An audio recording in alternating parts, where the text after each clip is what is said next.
যে আমার লাভ না আমার ক্ষতি আমি একজন জনগণ হিসেবে আমি জানবো না, তাহলে উনি যে কিছু করতেছেন না এটা আমি গ্যারান্টি দিতে পারলাম না। তাহলে উনাকে এতদিন ধরে উনার উপরে কোশ্চেন মার্ক করা হয়নি, আমি এখন কোশ্চেন মার্ক করলাম। ঠিক আছে?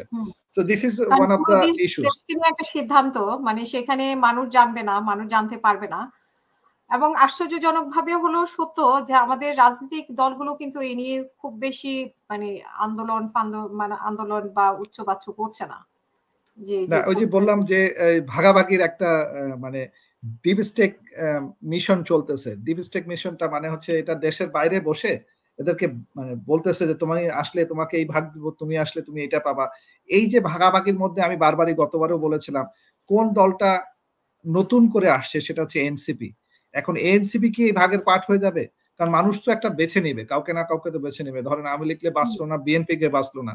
জামাত নিয়েও যে প্রসঙ্গটা বললাম যে জামাত সবার ঘরে যেহেতু একবার করে হাত মিলাইছে তাকেও খুব বিশ্বাস কেউ করে না, এবং সে যেহেতু ধর্মিক হলেও সে ইসলাম ধর্মকে যে প্রতিষ্ঠিত করবে সেটাও সে স্পষ্ট করে বলে না।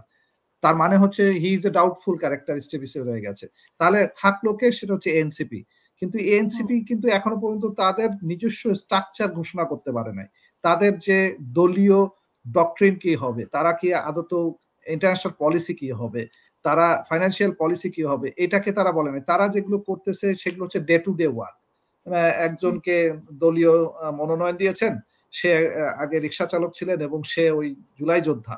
আমি এটাকে খুব বেশি সাপোর্ট করি না যে এটা নিয়ে সে জাতীয়ভাবে দলীয়ভাবে দেশ গঠন করবেন বা সরকার গঠন করবেন এটার জন্য প্রস্তুতি নিয়েছেন। আমি তাকে এরকম অ্যালাইনমেন্ট মনে করি না। আমি মনে করি যদি তারা সারা বিশ্বের সকল ইকোনমিস্ট যারা বাংলাদেশি প্রবাসে আছেন অথবা দেশে ছিলেন বা তাদেরকে নিয়ে একটা সেমিনার করতে পেরেছেন, তারা একটা পলিসি বের করতে পেরেছেন যে বাংলাদেশে আমরা এই ইকোনমিক পলিসিগুলো এনসিপি ধারণ করবে।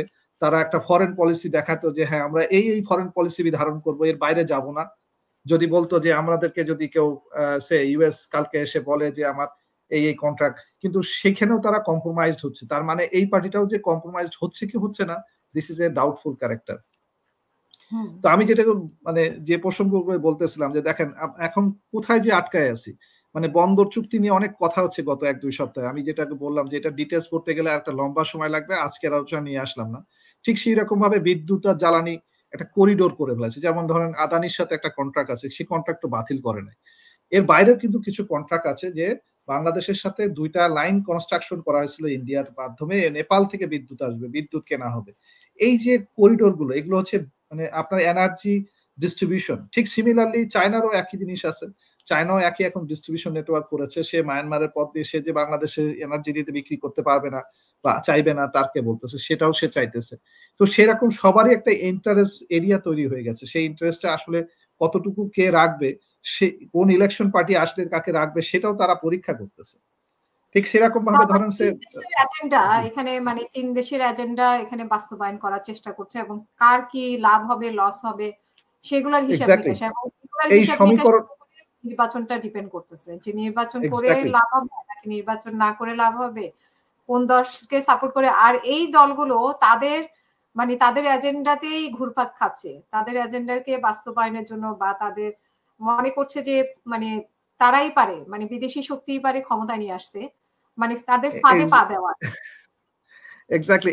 এইখানে আমি আপনাকে বলবো যে বাংলাদেশের মানুষ পরিবর্তন হয়ে গেছে। এটা তারা যদি না বুঝেন তারা ভুল করতেছেন। আমি আবারও সবার প্রতি বলতেছি, এই যে কটা দল নাম নিলাম সবারকেই একই তথ্য বলতেছি যে তারা যদি এই ভুলটা এবারে করেন যে বাংলাদেশের মানুষকে মনে করেন বোকা, বাংলাদেশের মানুষ মনে করেন যে তাদের কথায় নেচে তাদেরকে ভোট দিয়ে ফেলবে, this is very wrong assumption. এখানে একটা বড় এইখানে একটা জায়গায় যেখানে মানে বোঝার বিষয় আছে, যেটা আরেকটু সময় ম্যাচিউরড হলে বোঝা যাবে যে আসলে আদত কি হতে যাচ্ছে। যেমন আমি যেটা বললাম যে ডক্টর আশিক যদি ওই পাবলিকলি কন্ট্রাক্ট পেপারটা না বলতে পারেন তাহলে আমি ওনাকে ওনার প্রতি একটা আঙ্গুল তুলবো না, এটা উনি করতে পারেন না। উনিও তো এখন এই মুহূর্তে সরকারের একটা অংশ হিসেবে এই কাজটা করতেছেন। তাহলে উনি যে কোম্পানিকে দিয়েছেন ওটা তো আমেরিকার মালিকানার কোম্পানি, হতে পারে দুবাই বেস কোম্পানি। সেই জায়গায় আদানিও কন্ট্রাক্টের জন্য চেয়েছিল, আদানি কেন পায় নাই? তাহলে আদানিরও তাহলে কি দুর্বলতা ছিল? কিন্তু কোথায় যে মেকানিজম হচ্ছে, মোংলা পোর্টের কত অংশ ইন্ডিয়ার হাতে আছে? 45% মালিকানা। ঠিক সেরকম যদি আমি পায়রা বন্দর বলি, পায়রা বন্দরে এই মুহূর্তে কে করছে, মানে কার আন্ডারে এটা কন্ট্রোলে রেখেছে। পাইবারদের অলসো ইন্ডিয়া অপারেট করে। ঠিক সিমিলারলি আমাদের ডিপ সি পোর্ট যেটা জাপান তৈরি করছে, সেখানে চাইনিজ কোম্পানি ইন্টারেস্ট সিসিসি বসে আছে, তারা বলতেছে তারা এটা নিবে। দেয়ার আর লট অফ এই যে ট্রানজিট বললাম যে চায়না মায়ানমার হয়ে এই পোর্ট ব্যবহার করতে চায়, ঠিক সিমিলারলি ইন্ডিয়া তার ট্রানজিট ব্যবহার করতে চায়। কার কতটুকু ভাগাভাগিতে কে নিবে এই গেম চলতেছে। এই গেমের মধ্যে বর্তমান সরকারে যারা আছে তারা প্রত্যেকের সাথে তাল মেলায় তাদের মানে এজেন্ডা কমপ্লিট করতেছে। এখন তাদের এজেন্ডা যদি ইউএস বেস কমপ্লিট করে তাহলে পরিষ্কার বোঝা যাবে যে তারা ইউএস ব্যাকড। তারা যদি ইন্ডিয়াকে কমপ্লিট করে তাহলে বোঝা যাবে ইন্ডিয়া ব্যাক। আর তারা যদি সত্যিকার বাংলাদেশি হয় তাহলে বাংলাদেশের মানুষের সামনে স্পষ্টভাবে বলবে যে আমি ট্রানজিট দিচ্ছি কিন্তু আমার এই টাকা ইনকাম হবে, এই দেখো কন্ট্রাক্ট এখানে লেখা আছে যে এই কন্ট্রাক্টে আমি এত টাকা ইনকাম করব। ঠিক সিমিলারলি পোর্টে 50 বছরের জন্য দিয়ে দিচ্ছি বা 30 বছর দিয়ে দিচ্ছি, আমি এক্স্যাক্টলি এই ইনকাম করব এবং এইটা হচ্ছে আমার চুক্তির রক্ষা কবচ। কি রক্ষা কবচ?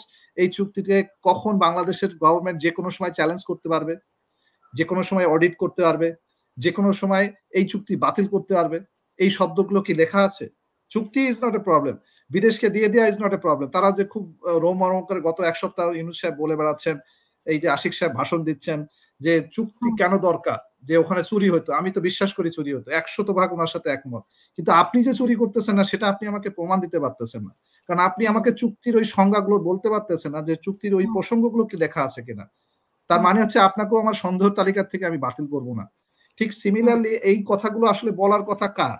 এই মুহূর্তে বলার কথা হচ্ছে তারেক রহমান সাহেবের, কারণ যেহেতু উনি পরবর্তী ইলেকশনে আমাদেরকে দেশকে চালাতে চান, তাহলে উনি পরবর্তী যদি প্রধানমন্ত্রী হতে চান তাহলে উনার তো এই বক্তব্য আগে সবার আগে আসার কথা ছিল।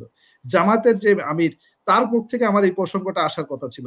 এনসিপির মিস্টার নাহিদের কাছ থেকে এই কথাটা আসার কথা ছিল। আমার মতো একজন পলিটিক্যাল অ্যানালিটিক্স হিসেবে আমি কেন এগুলো কথাগুলো বলবো?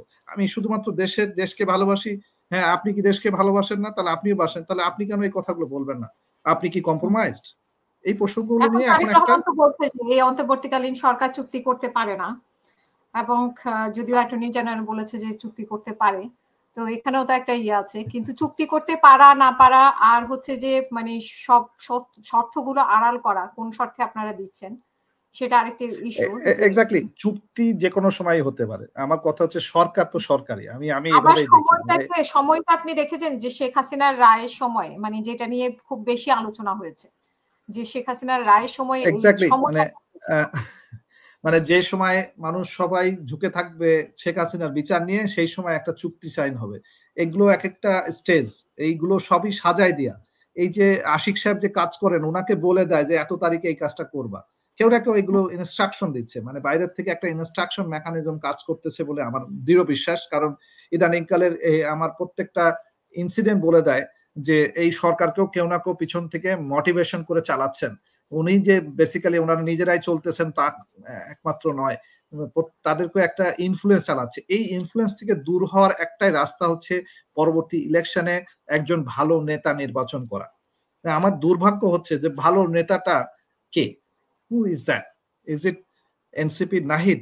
আমি বলবো যে ওনার এখনো পর্যন্ত এমন কোন স্ট্রাকচারালি আমরা দেখি নাই যে উনি দেশের নেতা হতে পারবেন।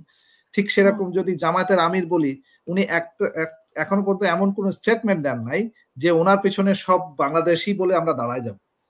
ঠিক সেরকম তারেক রহমান সাহেব একটা স্টেটমেন্টে স্ট্রং করতে পারেন নাই যে ওনার পিছনে আমরা দাঁড়ায় যাব। সেইগুলো কেউই করেন নাই, স্পষ্ট করেন নাই। তার মানে সবাই কম্প্রোমাইজড হচ্ছেন এই পরাশক্তির কাছে, এবং আস্তে আস্তে সবাই যদি পরামর্শ হয়, সবাইকেই এই ভোট এবার ছুঁড়ে ফেলে দিবে। এইটা তারা কেউ বুঝতেছেন না। তারা মনে করতেছেন সকল মেকানিজম, বাট সবার মেকানিজমের পরে আরেকটা মেকানিজম কাজ করে, সেটা হচ্ছে মানুষের ইনটিউশন। এটা মানুষ আসলে ধরে নেবে। তো যেটাতে আমি আসলে ছিলাম যে একটা শক্তি সরকারকে বলছে, হ্যাঁ মানে সরকারকে চালাচ্ছে, মানে নির্বাচনের ব্যাপারে তুমি কথা বলো, আবার এই ঘটনাগুলো আমরা ঘটাবো, মানে আড়ালে আমরা আবার এই ঘটনাগুলো ঘটাবো একটার পর একটা। মানে এইটা আসলে বেসিক্যালি আমি এটা নাম দিব হচ্ছে মিডিয়া ন্যারেটিভস। মানে এরা একটা সময় মানুষকে একটা মিডিয়া দিয়ে একটা কনসেপচুয়ালি একটা সাইডে নিয়ে যাচ্ছে, এবং এটাকে তারা খুব খুব অর্গানাইজড ওয়েতে করতেছে। এবং এই মিডিয়া ন্যারেটিভসটার কারণে যেটা হচ্ছে যে মানুষ ওইদিকে 15-20 দিন করে ঝুঁকে থাকতেছে, 1 মাস এর ফাঁকে ওই অংশগুলো কাজ শেষ হয়ে যাচ্ছে। যখন কাজ শেষ হয়ে যাবে, ধরেন সে যদি ইউএসএ এই পোর্টটা তারা যদি কন্ট্রোল করে ফেলতে পারে, তারা যদি চায়নাকে বাদ দিয়ে দিতে পারে ডিপ সি পোর্ট থেকে, তারা যদি ইন্ডিয়ার করিডোরকে কোনো রকমে একটা ম্যানেজ করে ইন্ডিয়াকেও মোংলা পোর্টটা ধরেন সে ব্যবহার করতে দিচ্ছে, করিডোরটাকেও তারা ব্যবহার করতে দিচ্ছে, ইন্ডিয়াকেও সে ম্যানেজ করে ফেলতেছে, এইরকম যদি সিচুয়েশন হয় তার মানে তো বোঝা যাচ্ছে তাহলে ওই সেই আগের মতো একটা সিন্ডিকেট বেস গভর্নমেন্টই বাংলাদেশে তৈরি হবে।